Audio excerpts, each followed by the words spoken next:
परंतु हाके साहेबाची जीभ हासड आणि हसडून तर नाहीच दाखविली आणि हा कार्यक्रमसुद्धा बंद करून दाखवा. आमचा चॅलेंज आहे तुम्हाला, तुम्ही हा कार्यक्रम बंद करून दाखवा. कुणीही अफवा येऊ द्या, काही फूट पाडण्याचा प्रयत्न करू द्या, पण ओबीसी म्हणून आम्ही त्या मोर्चामध्ये एवढ्या ताकदीने असणार आहेत. वंजारी समाजाला एसटीतून आरक्षण मिळालंच पाहिजे.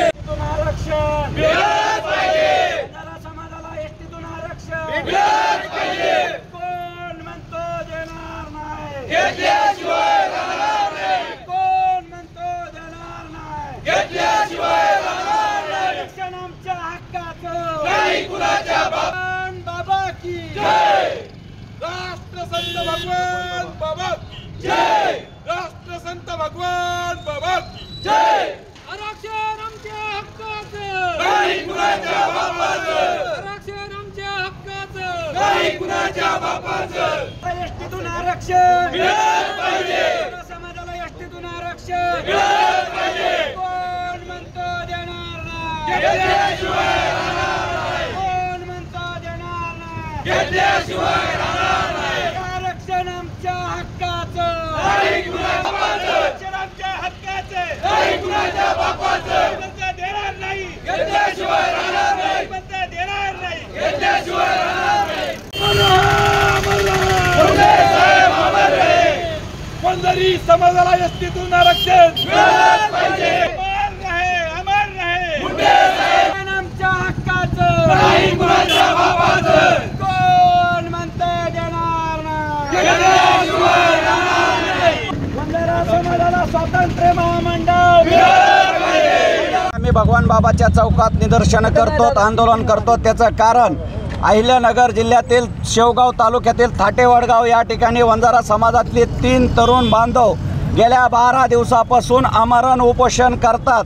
परंतु या ठिकाणचे राज्यकर्ते असो किंवा विरोधी पक्षनेते असो किंवा कोणतेही लोकप्रतिनिधी असो, आंदोलन करताना एका समूहाला वेगळी वागणूक आणि दुसऱ्या समूहाला वेगळी वागणूक देतात. त्याचं कारण असं आहे की आम्ही लोकशाही मार्गाने आणि शांततेच्या मार्गाने आंदोलन करतो आणि दुसरा समूह झुंबडशाहीच्या मार्गाने आंदोलन करतात, म्हणून त्यांनी वेगळी दखल घेतली जाते. त्यामुळं आम्ही आता या ठिकाणी एक प्राथमिक स्वरूपात हे आमचं आंदोलन चालू आहे. यापुढं महाराष्ट्र शासन आणि महाराष्ट्राच्या मुख्यमंत्र्याला विनंती करणार आहे की वंजारा समाजाचं तुम्ही हैदराबाद गॅजेट लागू केलंय, मग एकाच समाजाला कसं हैदराबाद गॅजेट लागू केलंय. म्हणून आमची मागणी आहे, जर हैदराबाद गॅजेट लागूच करायचं असेल आणि केलंच असेल तर त्यानुसार वंजारा समाज देखील एसटीत गेला पाहिजे.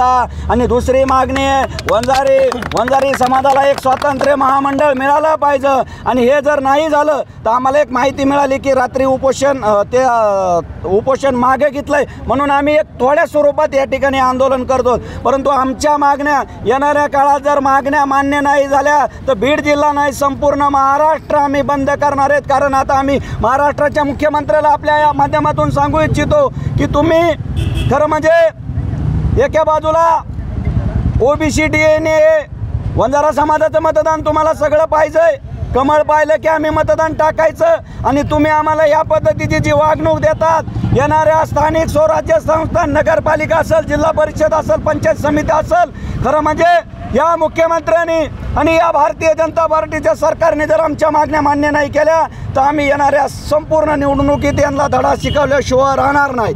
जिल्ह्यामध्ये अहिल्यानगर असेल, धाराशिव असेल, तिकडं परभणी असेल, म्हणजे आणि जिल्ह्यात देखील तालुक्यात आम्हाला कळलं आहे धारूर असेल, परळी असेल, अन्य ठिकाणी चक्काजाम चालू आहे. आणि ही सुरुवात आहे, ये तो एक झाकी आहे, अभी सब कुछ बाकी आहे. 17 तारखेला देखील ओबीसी मोर्चा निघणार आहे, त्याच्यामुळे काय तुमचा इशारा असणार आहे राज्य सरकार? नाही, 17 तारखेला या ठिकाणी भुजबळ साहेब यांच्या नेतृत्वात ओबीसी समाजाचा जो मोर्चा होतोय त्या मोर्चामध्ये ओबीसी म्हणून आम्ही सर्वजण असणार आहेत. याच्यामध्ये कुणीही अफवा येऊ द्या, काही फूट पाडण्याचा प्रयत्न करू द्या, पण ओबीसी म्हणून आम्ही त्या मोर्चामध्ये एवढ्या ताकदीने असणार आहेत. तुम्ही पाहताय कुणी इशारा देत आहे की भुजबळ साहेबांना या बीड जिल्ह्यात पाय ठेवून दिला जाणार नाही का? इथून पाठीमागे आंदोलन झाले नाही, इथून पाठीमागे सभा झाल्या नाही. असा जर कोणी प्रकार केला तर महाराष्ट्र शासन आणि प्रशासन आणि या बीड जिल्ह्याचं पोलीस प्रशासन जर अशा पद्धतीचा कोणी इशारा देत असेल, खरं म्हणजे त्याला लगेच ताब्यात घेऊन लगेच घ्यायला पाहिजे. 17 तारखेची वाट नाही पाहायला पाहिजे. अशी जर कोणी चेतावणी देत असेल मग ते कुणी असो त्याला लगेच घेऊन अटक करायला पाहिजे. तू हक्के साहेबाची जीप हासड आणि हसडून तर नाहीच दाखविली आणि हा कार्यक्रम सुद्धा बंद करून दाखवा. आमचा चॅलेंज आहे तुम्हाला, तुम्ही हा कार्यक्रम बंद करून दाखवा. तुमची लायकी तुमची जागा आम्ही तुम्हाला दाखवू. हा फक्त बोलणार आहे, हा काहीच करत नाही. आणि शासनाला विनंती आहे, यांनी जे ओपन समाजाचे सर्व आहेत आमच्या ओबीसी, एकाही ओबीसी बांधवांनी कसलाही विरोध केला नाही, त्यांच्या मोर्चाला विरोध केला नाही, त्यांच्या बॅनरला काळं फासलं नाही, काही विरोध केला नाही, सहकार्य केलं. आणि आमच्या ओबीसी बांधव जे मोर्चा करतायत, आंदोलन करतायत, आमच्यावर हल्ले होत आहेत. हक्के साहेबांवर 10-11 हल्ले झाले, त्यांच्या मुलावर हल्ले झाले, फोनवर हल्ला झाला, वाघमारे साहेबाची गाडी जाळली. काय चाललंय? शासन काय करतंय? मुख्यमंत्री काय करतात? आमचं चॅलेंज आणि चॅलेंज दिलं आहे, त्याला चॅलेंज आहे, हा कार्यक्रम घेऊनच दाखवणार. आणि मी हा कार्यक्रम बंद करून दाखवा, ओढू हे करून दाखवा. आमचं चॅलेंज काय अल्टिमेटम आहे तुमच्या सरकारला? 17 पूर्वी आमचं एकच अल्टिमेट आहे, ज्यांनी असं ओपन चॅलेंज दिलेलं आहे त्याच्यावर योग्य ती कारवाई करण्यात यावी, हे आमचं चॅलेंज. आणि लवकरात लवकर आमच्या ज्या मागण्या येतात, हे जे हैदराबाद गॅजेट आहे ते बंद ते कॅन्सल करण्यात यावं. हे आमची बोगस जे कुणबी निघालेले आहेत त्यांच्यावर कारवाई करण्यात यावी, ते सर्व रद्द करण्यात यावे. तर ही आमची प्रमुख मागणी आहे.